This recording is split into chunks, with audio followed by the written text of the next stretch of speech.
मेहनत की कमाई का पैसा।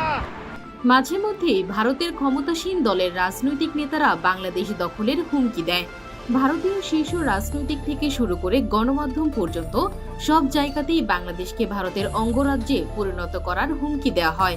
কিন্তু আসলেই কি ভারত বাংলাদেশকে দখল করতে পারবে, নাকি ভারতের ফাঁকা হুমকি ধামকি পর্যন্তই সীমাবদ্ধ থাকবে? ভারত বাংলাদেশকে দখল করতে গেলে প্রথম বাধা হয়ে দাঁড়াবে বাংলাদেশের দেশপ্রেমিক সেনাবাহিনী। বাংলাদেশকে ভারতের অঙ্গরাজ্য বানাতে হলে এই সেনাবাহিনীকে পরাজিত করতে হবে, যেটা ভারতের পক্ষে কখনো সম্ভব না। কারণ বাংলাদেশের সেনাবাহিনীকে পরাজিত করতে হলে ভারতকে কমপক্ষে 25 থেকে 30 ডিভিশন সৈন্য নিয়ে আসতে হবে। কিন্তু ভারতের সৈন্য আছে মাত্র 40 ডিভিশন, যাদের মধ্যে আবার 60% সেনা চীন সীমান্তে মোতায়েন করে রেখেছে ভারত। অপরদিকে পাকিস্তান সীমান্তে কমপক্ষে 30%, বাকি 10% সেভেন সিস্টার্স রাজ্যগুলো অন্যান্য রাজ্য লাগে। আর বাংলাদেশকে দখল করতে যাবার মানে ভারতের নিজের পায়ে নিজেই কুড়াল মারা। ভারত বাংলাদেশের মধ্যে যুদ্ধ শুরু হলে বাংলাদেশ সেনাবাহিনী তার ক্ষমতার পুরোটাই ব্যবহার করার সুযোগ পাবে। কারণ ভারত ব্যতীত বর্তমানে বাংলাদেশের অন্য কোনো প্রতিপক্ষ রাষ্ট্র নেই। বাংলাদেশের সীমান্তের কাছে শুধুমাত্র ভারত ও মিয়ানমার সীমান্ত রয়েছে। মিয়ানমারে গৃহযুদ্ধে লিপ্ত থাকার কারণে দেশটি ভুলেও বাংলাদেশের সঙ্গে যুদ্ধে জড়াতে চাইবে না। তাছাড়া বাংলাদেশের আপৎকালীন নিরাপত্তা সংস্থায় 60 লক্ষ জনবলের বিশাল প্যারামিলিটারি বাহিনী রয়েছে। বর্তমানে বাংলাদেশের আনসার পৃথিবীর বৃহত্তম প্যারামিলিটারি ফোর্স। বাংলাদেশের আনসার বাহিনীর সংখ্যা প্রায় 60 লাখ।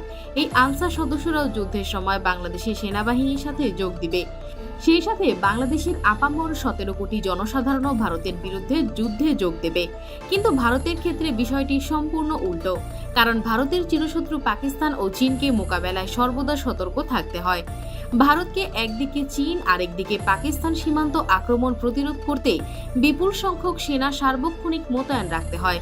ভারত যদি চীন পাকিস্তান সীমান্ত থেকে বাংলাদেশের সঙ্গে যুদ্ধ করতে সেনা সরিয়ে নিয়ে আসে, আর এই সুযোগে পাকিস্তান কাশ্মীর দখলের সুযোগ নেবে, আর চীন ও অরুণাচল দখল করবে। অন্যান্য দিকে সেভেন সিস্টার্স রাজ্যগুলোর স্বাধীনতাকামীরাও নিজেদের স্বাধীন করার জন্য সর্বশক্তি প্রয়োগ করবে। তাছাড়া আসাম, মেঘালয়, মিজোরাম দিয়ে ভারত বাংলাদেশে আক্রমণ করতে পারবে না, কেননা এসব রাজ্য পাহাড় বন জঙ্গল দিয়ে বেষ্টিত।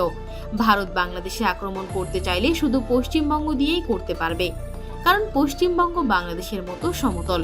তবে ভারতীয় ট্যাঙ্কগুলো বাংলাদেশের মাটিতে চলাচলের জন্য উপযুক্ত না। আর বাংলাদেশ নদীমাতৃক দেশ, পুরো দেশ জুড়ে জালের মতো ছড়িয়ে আছে নদী। এই নদীগুলো বাংলাদেশের প্রতিরক্ষার ঢাল হিসেবে কাজ করবে। তাছাড়া এমনিতেই নদীমাতৃক দেশ দখল করা কঠিন। বাংলাদেশের নরম মাটিতে ভারতের ট্যাঙ্ক মুভমেন্ট করা কঠিন হবে। আর স্থল সেনা ছাড়া একটি দেশ দখল করা যায় না। তাই বাংলাদেশের সার্বভৌমত্ব ছিনিয়ে নেওয়ার মতো শক্তি ভারত আগামী 100 বছরেও অর্জন করতে পারবে না। 2001 সালে বিডিআর বড়াইবাড়ি যুদ্ধে বাংলাদেশের সামরিক বাহিনী বিপুল সংখ্যক ভারতীয় সেনাকে হত্যার পর অনেক বিশেষজ্ঞরা ভেবেছিল ভারতীয় সেনাবাহিনী হয়তো আর্টিলারি দিয়ে কিছু পোস্ট দখলের চেষ্টা করবে। কিন্তু ভারত সরকার কিছুই করেনি। তারা ভবিষ্যতেও সামরিকভাবে কিছু করতে পারবে না। ভারত এমনিতেও 2 ফ্রন্ট ওয়ারের ঝুঁকিতে রয়েছে।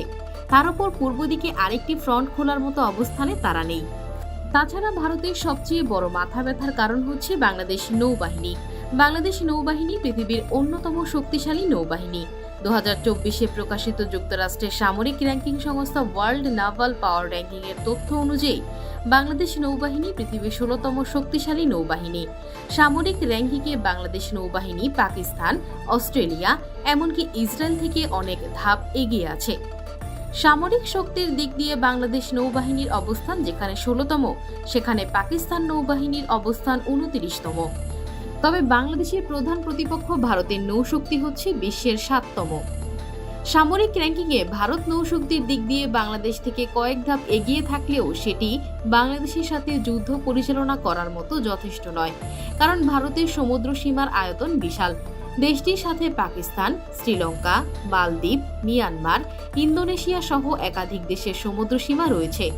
ভারত বাংলাদেশের সঙ্গে যুদ্ধ করতে আসলে দেশটির পুরো সমুদ্র সীমা অরক্ষিত হয়ে পড়বে। কারণ ভারতের প্রধান দুই চিরশত্রু চীন ও পাকিস্তান এই অরক্ষিত সমুদ্র সীমায় সুযোগ নিতে চাইবে।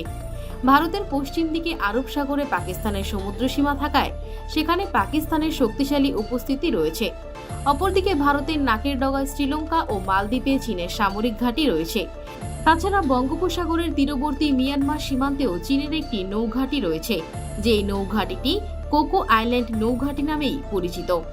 বঙ্গোপসাগরের ভারতের কৌশলগত আন্দামান ও নিকোবর দ্বীপপুঞ্জের মাত্র 55 কিলোমিটার উত্তরে অবস্থিত মিয়ানমারের কোকো দ্বীপপুঞ্জ অবস্থিত।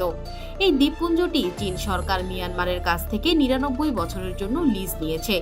মিয়ানমারের এই দ্বীপটি থেকে চীন ভারতের ওপর নজরদারি চালায়। ভারতের নিকটে অবস্থিত এই দ্বীপটিতে চীন প্রায় 7টি সাবমেরিন মোতায়েন করেছে।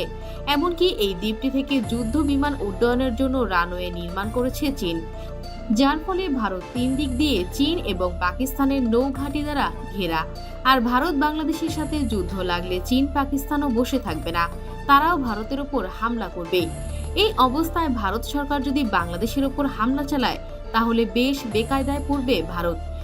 তাছাড়া বাংলাদেশের হাতে কৌশলগত অস্ত্র হিসেবে 2টি সাবমেরিন রয়েছে, যেখানে ভারতের হাতে 9টি সাবমেরিন রয়েছে। তবে এই বাংলাদেশের সঙ্গে যুদ্ধ হলে ভারত তার সবগুলো সাবমেরিন বাংলাদেশের বিপক্ষে ব্যবহার করতে পারবে না, কারণ চীন ও পাকিস্তান সীমান্তবর্তী নৌঘাঁটি থেকে সাবমেরিন সরিয়ে নিলে ভারতে পুরোপুরি সমুদ্র সীমা অরক্ষিত হয়ে পড়বে। বাংলাদেশ চীন থেকে সাবমেরিন ক্রয় করতে গেলে ভারতীয় নৌ কর্মকর্তারা